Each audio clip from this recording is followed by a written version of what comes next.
Welcome, welcome. It is wonderful to see all of you here today. Great to be with you. Also want to welcome all of those who are joining us from home. Thanks for tuning in. I've been out the last few weeks recovering from foot surgery. This is perfect. Thank you. And, it wasn't planned. It wasn't like I went into 2021 being like, what would make for a great New Year's resolution, to get some surgery done. But it was necessary. The surgeon said he hasn't seen a foot this angry in a long time. So basically, they were correcting an old hockey injury from like 20 years ago. And what would happen was my skate would rub up against, the back of my heel would rub up against the back of my skate.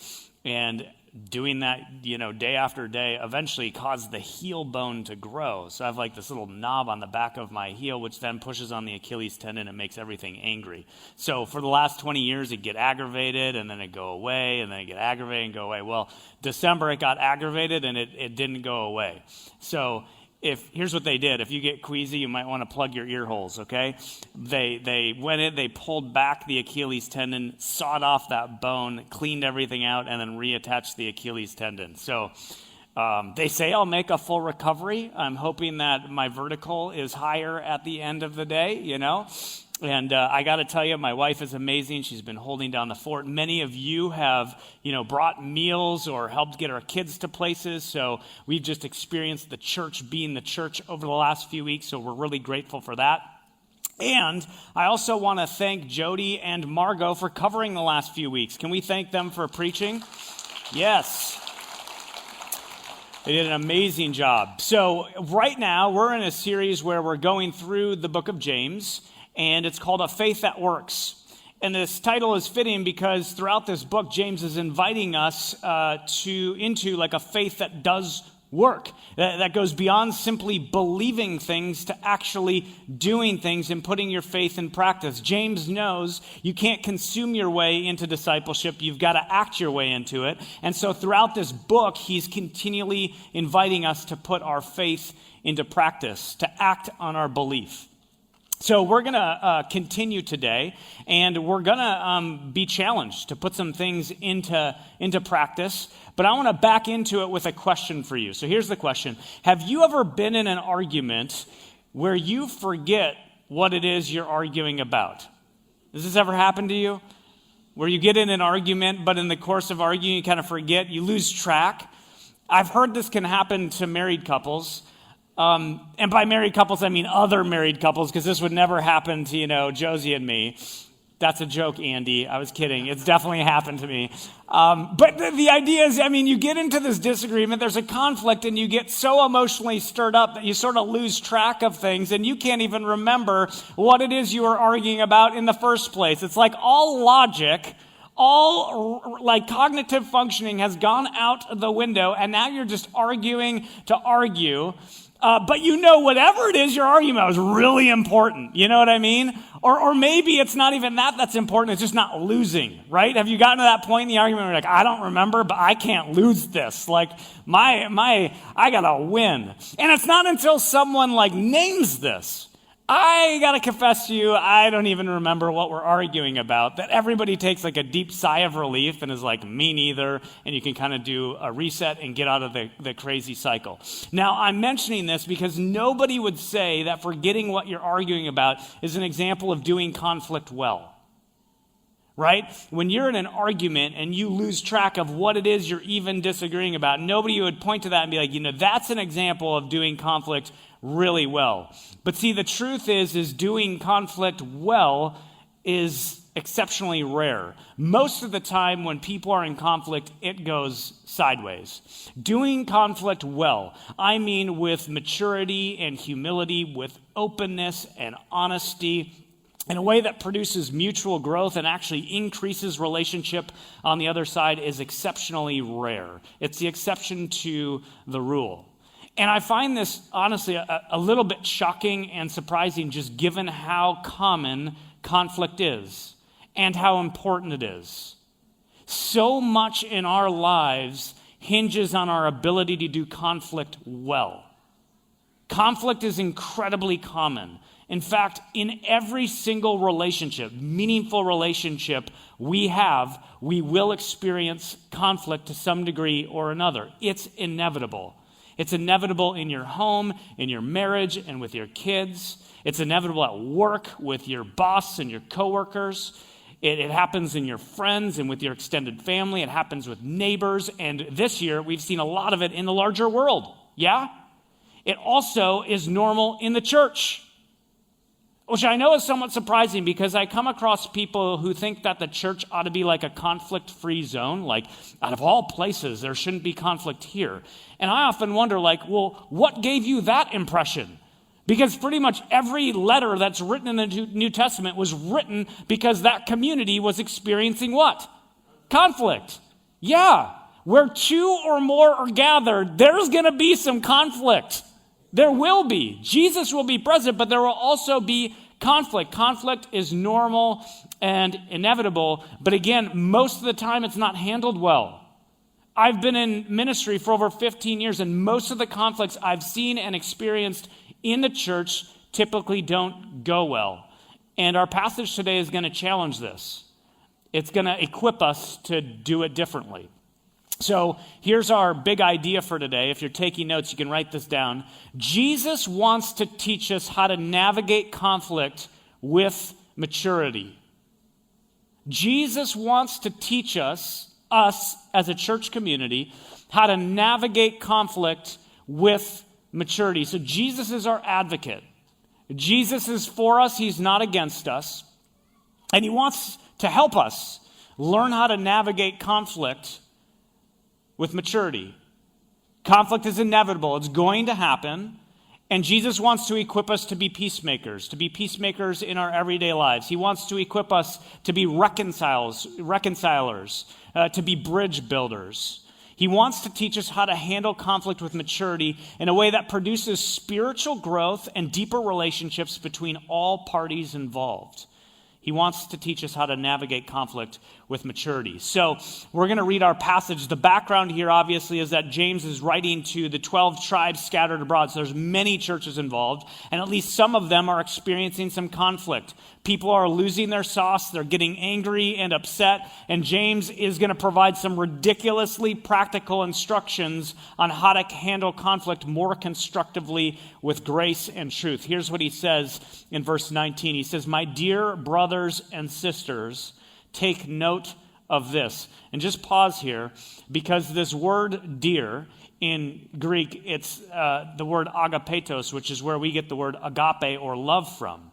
And I love the way that James does this, because he's about to give some strong challenge here, but he starts by prefacing it as my beloved brothers and sisters.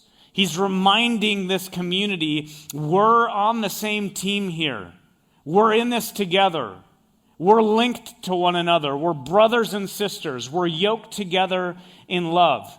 James here is about to give some difficult instructions, some challenges, but he does it by first reminding them that we're on the same team. We're yoked together in love. So he's speaking the truth in love and in a way that prioritizes relationship. And James learned how to do this from Jesus, and we need to learn how to do the same thing, speaking the truth in love in a way that prioritizes relationship. So he says, my beloved brothers and sisters, take note of this. And the word take note here is just know. Know this. And in Greek, this is the first word in the sentence. So the Greek literally says, know this, my beloved brothers and sisters. Everyone should be quick to listen, slow to speak, and slow to become angry. So this is written a little bit like a proverb, and there's 3 parts to it. He says, be quick to listen. The emphasis is hurry up and listen. Hurry up and listen. The word hurry here implies rapid pursuit. So James is saying rapidly pursue listening. Hurry toward listening. Be quick to listen. Then he says, be slow to speak. Be slow to speak. The word slow here means to hesitate or delay, to pause. So we're to be quick to listen and slow to speak. And notice the contrast, right? And we often get this backwards when we're in a disagreement. We're quick to speak and slow to what? Listen. But James says, hey, no, I want you to be slow to speak, pause, hesitate, delay your speech, and be slow to become angry. Anger here is deep-seated wrath or rage, the kind of anger that ends up controlling you in the moment. Be quick to listen, slow to speak, and slow to become angry, because human anger does not produce the righteousness God desires. So a lot of people, when they get angry, they justify or rationalize their anger as being righteous. I'm angry for a good reason, right? It's righteous anger.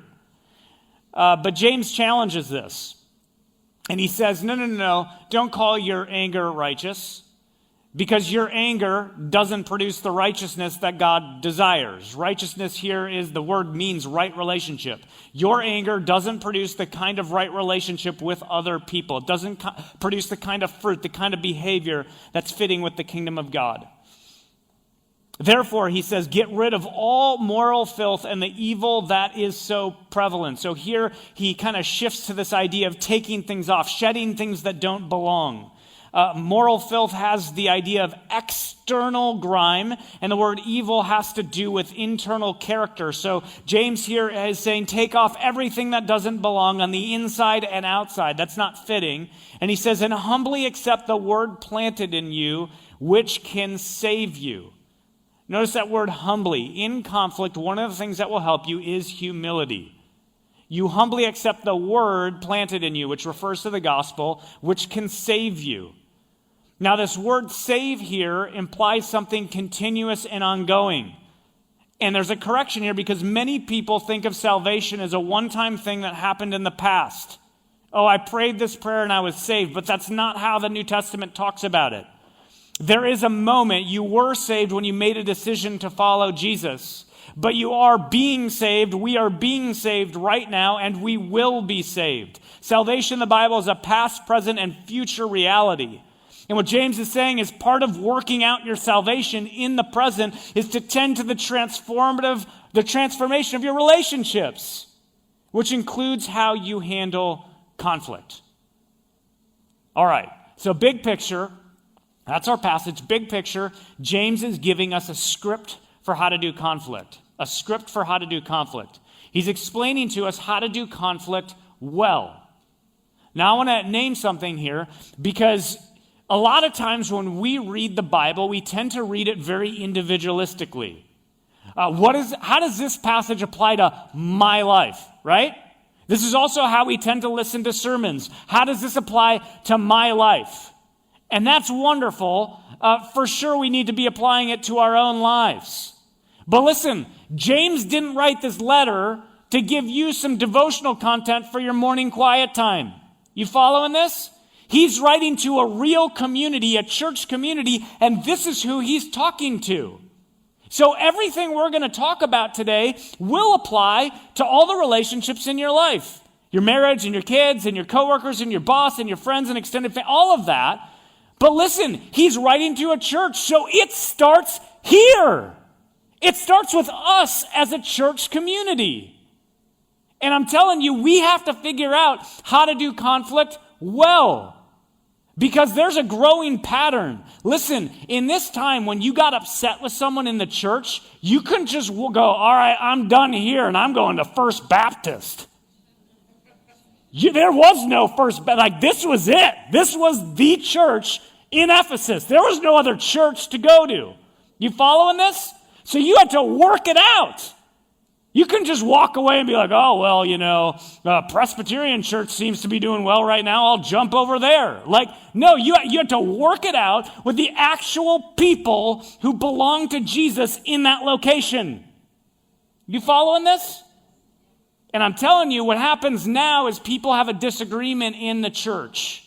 They get rubbed the wrong way, and they just go because the grass is greener over there until they discover, well, that church didn't even have grass. And then they keep going around and around and around, dodging conflict. And see, the byproduct of this is that you don't grow. If you don't learn how to handle conflict, you're going to be stunted emotionally and spiritually. So a lot hangs on our ability to hang in there with each other and learn how to handle a conflict constructively. So I want to give you these 3 practices that James points to in this passage. I want to unpack these, all right? A script for conflict, 3 practices. Practice number 1, keep your cool. Keep your cool. James says everyone should be slow to become angry because human anger does not produce the righteousness God desires. Be slow to anger. You got to learn, we have to learn how to keep our cool in conflict. You got to learn how to chill out.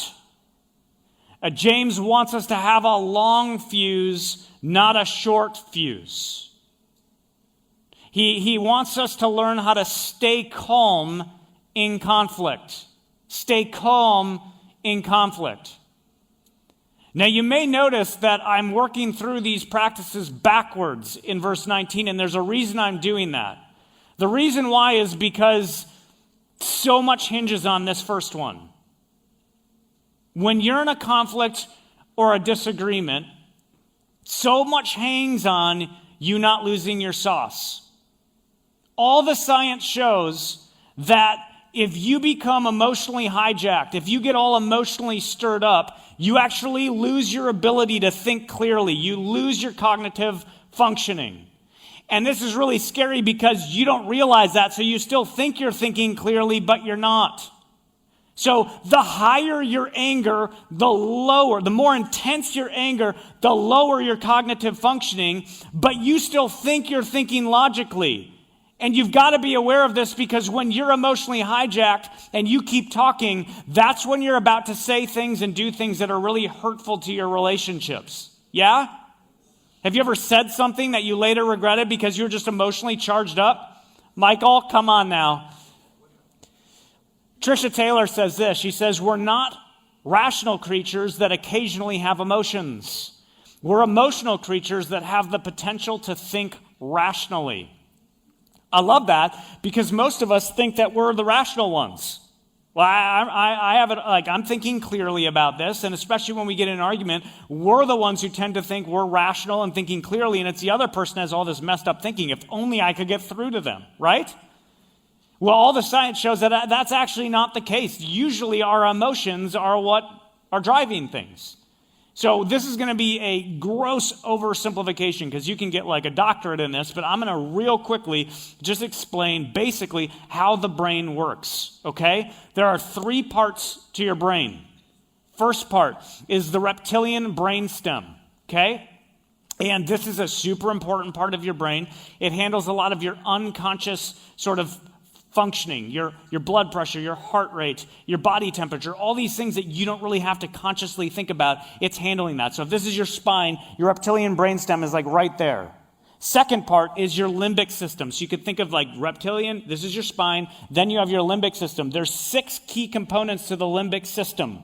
We're not going to cover all 6. I'll name 2 right now. One is the hippocampus, which kind of stores your emotional memories. And then you have the amygdala, which fires you up emotionally. And these 2 sit really close together and actually play off one another. All right? And then lastly, you have that noodly looking part that we see in all the textbooks. That's your cerebral cortex.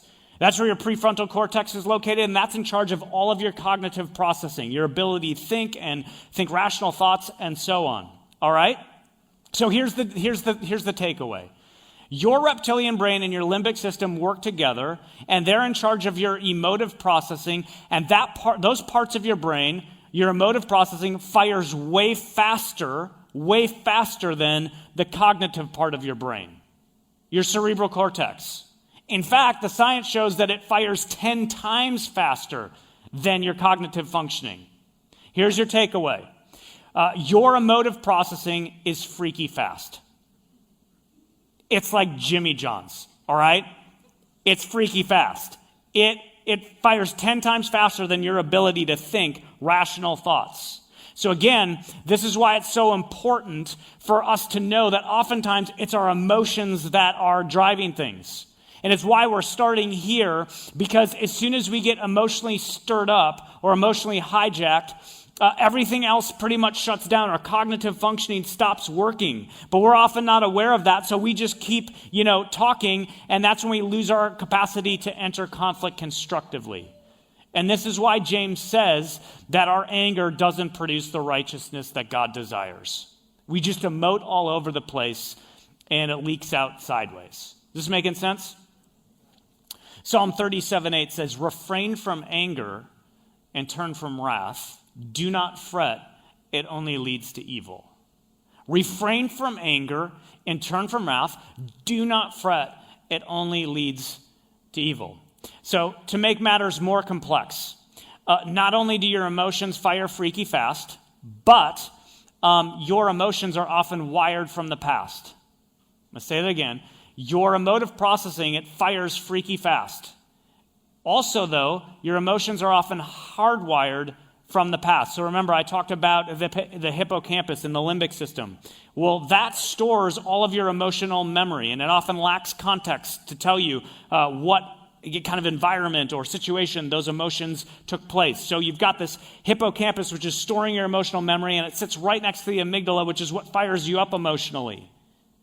And so what this means is that when you're in a situation and you start feeling things, oftentimes what you're feeling isn't just based on what's actually happening in front of you, but it's also being informed by your emotional memory from the past, which makes what you're feeling way more intense than maybe what the present situation warrants.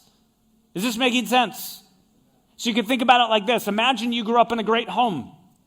Parents are wonderful, follow Jesus, everybody treats each other with respect, but there was this one moment growing up where you got in a major disagreement with your parents, like it got nasty. And they ended up saying some things that were really hurtful for you. And, you made up and everybody said apologies and forgave each other and moved on. But man, that was kind of like a traumatic argument you had. Now fast forward 25 years later and you're in a work setting. And all of a sudden you find yourself in a disagreement with a coworker about how many copies need to be made. Like something super important. You know what I mean?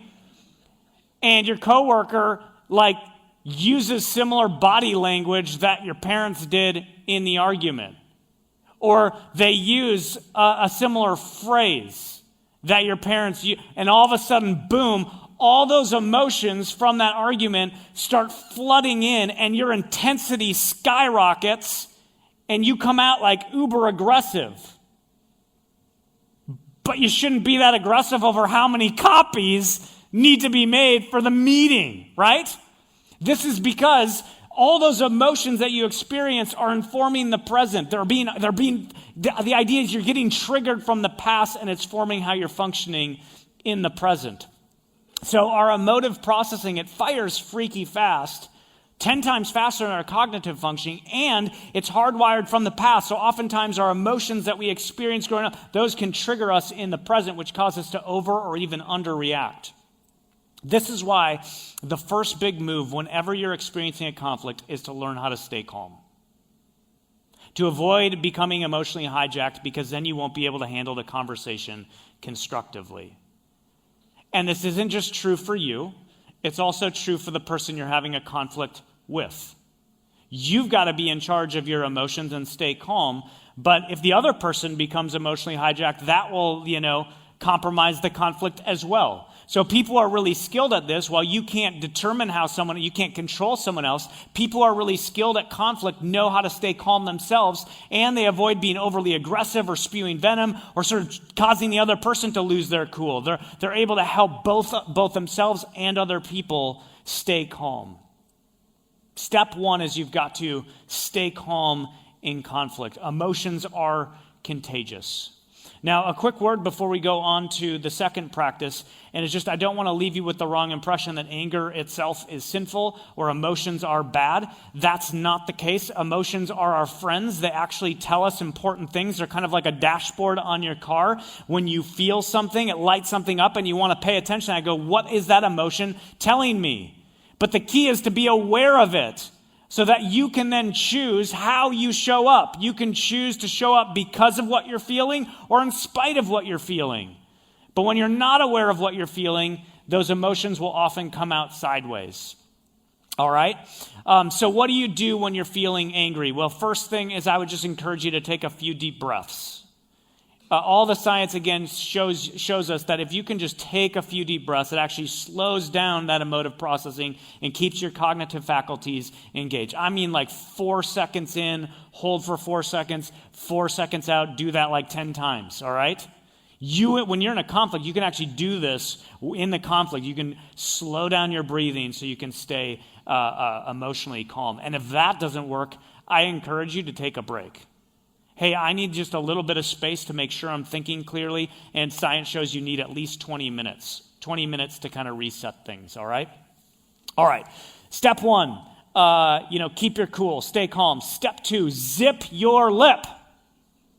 Zip your lip. James says everyone should be slow to speak. Slow to speak. So stay calm, be slow to anger, but then secondly, stop talking. Liz? Right? Stop talking. Be quiet. Silence. Zip your lip for a second. All right? And I hope you can see why we spent so much time talking about how the brain works and how emotions get fired up, because when you start to get fired up emotionally, it's really hard to zip your lip. And even though you think you're thinking clearly, you're not, and that's when you're going to start saying things and doing things and running your mouth in ways that are really hurtful and can cause damage over a long period of time. And so James says we're to do the exact opposite of what we're tempted to do. We ought to be slow to speak, pause, delay, hesitate before you talk. Proverbs 15:1 says, a gentle answer turns away wrath, but a harsh word stirs up anger. When we're quick to speak, oftentimes that has the result, the byproduct is it stirs up more anger. It doesn't calm things down. A gentle answer turns away wrath, but a harsh word stirs up anger. One of the best ways to practice gentleness in a conflict is to give yourself to the discipline of silence. One of the ways we try to control outcomes is by using our words.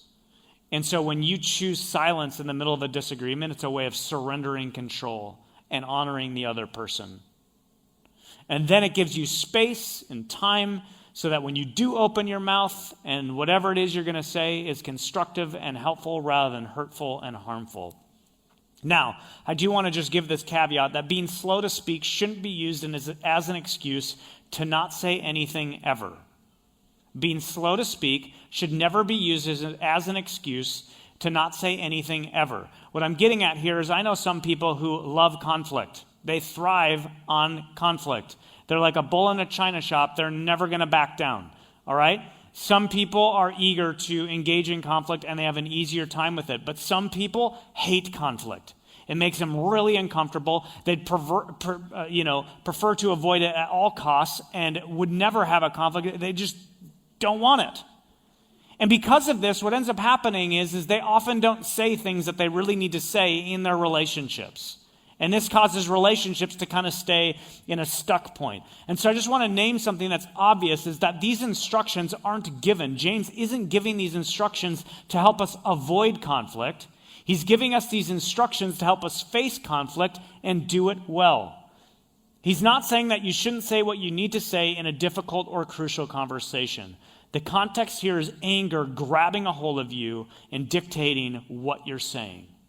If you're calm and cool and collected, you need to show up and say the things you need to say, even if they're uncomfortable and hard.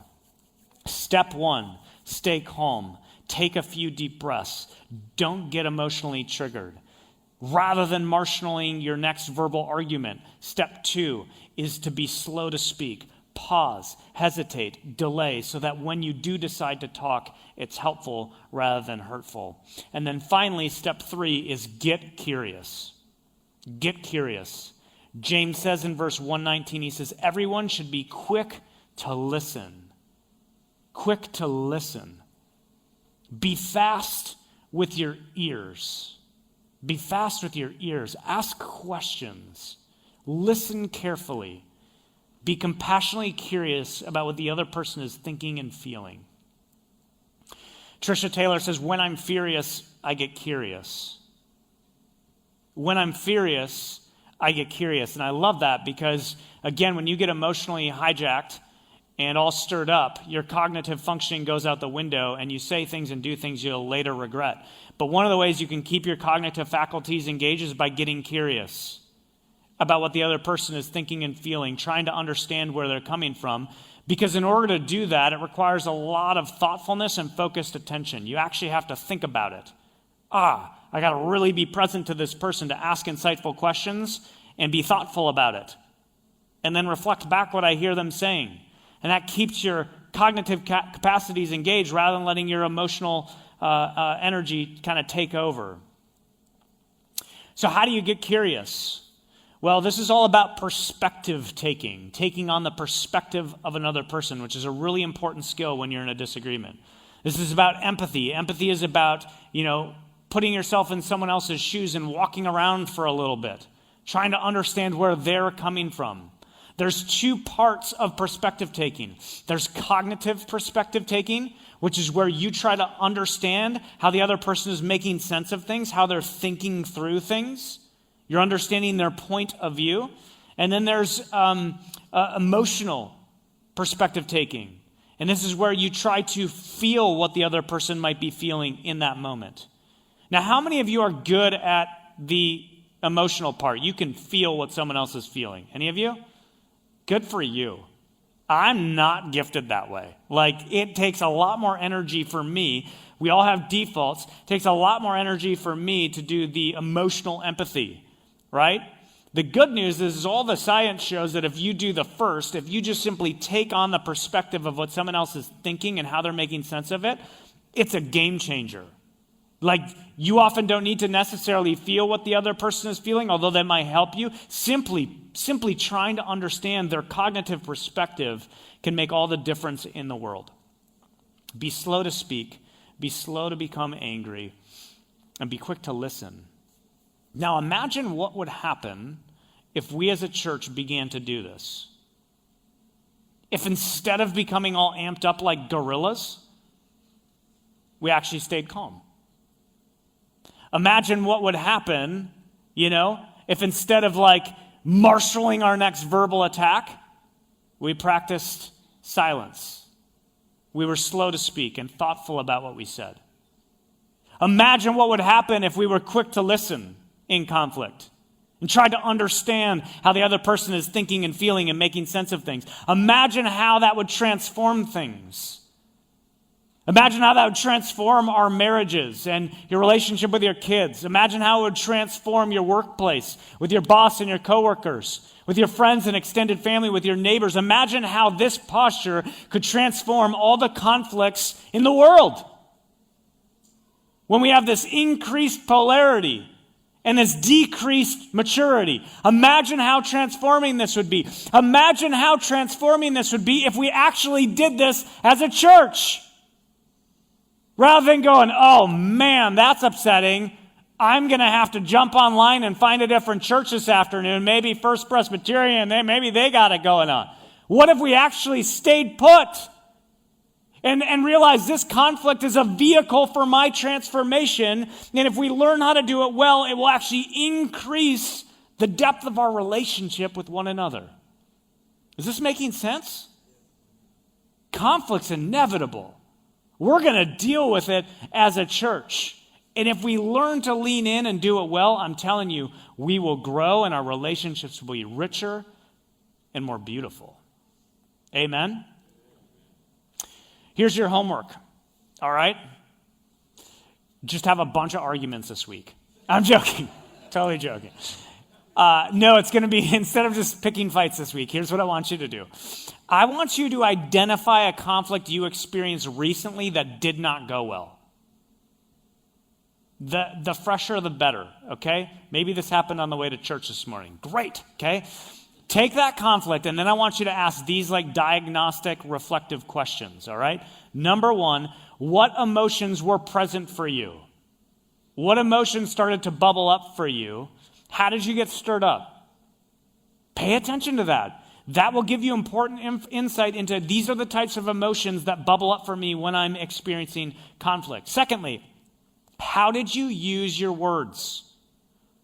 How could have delaying your speech changed the dynamic in that disagreement? What difference would that have made? And then finally, how did you do at perspective taking? Were you just trying to prove your own point the whole time? How could have getting curious about the other person changed the dynamic in the conversation? And then I want you to take everything you learned from that reflective exercise and try to bring that with you into your next conflict. These are the things I'm going to really work hard at next time I find myself in a disagreement. And again, given how common conflict is, it'll probably be this week. Yeah? All right. Well, let's go into the world ready to handle conflict constructively. Can you guys stand for closing prayer? Just a reminder, we have that blood drive on Tuesday. It's not too late to sign up, and a good way to save lives and help people who are in medical crisis. Also, if you're not connected in community or serving on a serve team, please take that next step. We want to make sure you're connected, especially in this season. Let's pray together. Jesus, we thank you for your guidance and your direction in our lives. We pray that we would become a church community who knows how to handle conflict constructively, openly, honestly, with maturity, putting other people before our needs in a way that doesn't ignore things but faces them and results in greater spiritual growth and deeper relationship with one another. We want to be that kind of church. So help us become that through your Spirit. We ask this in Jesus' name, and all God's people said, amen. Amen.